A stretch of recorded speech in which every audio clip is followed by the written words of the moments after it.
So you guys remember when we used to have to select our photo and then click over to refine edge and play with all these settings, do a lot to get a good cutout. Why I still think this has a place, because it allows you to be more hands-on with it, kind of allow you to fine tune a little bit better. I am going to show you guys a quicker way to do the same thing for those that are on the go that may not have access to Photoshop or something of the like. I'm going to show you how I took this photo, which is just a basic photo of me in my room, and how I turned it into this photo.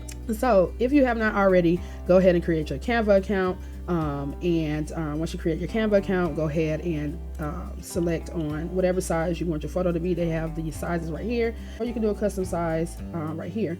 But once you create your Canva account, you select the size that you want your photo to be. You head over to click on uploads on the left hand side on this bar, upload an image or video, select which photo you want to upload, and you're going to click on that photo so that you can see these 4 little white dots.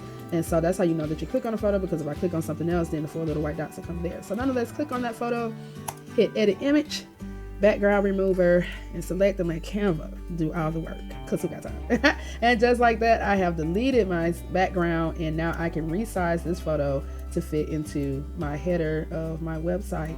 And so you can play with the sizes. Also, if you don't like some of the parts that it cut out, you can always restore, add certain elements back to your background by clicking the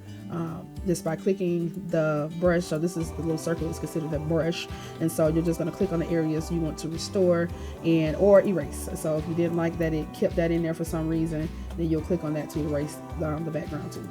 So I like the cutout that it gave me. You also want to make sure that you have good lighting so that Canva can distinguish between you and the background. But yeah, you guys, that is all I have for you guys on this video. Feel free to visit my website, www.crystaljacksondesigns. If you need specialized content, please feel free to reach out to me at the email that is listed on my website, or you can reach out to me on Instagram. And until next time, you guys, have a good one. Peace.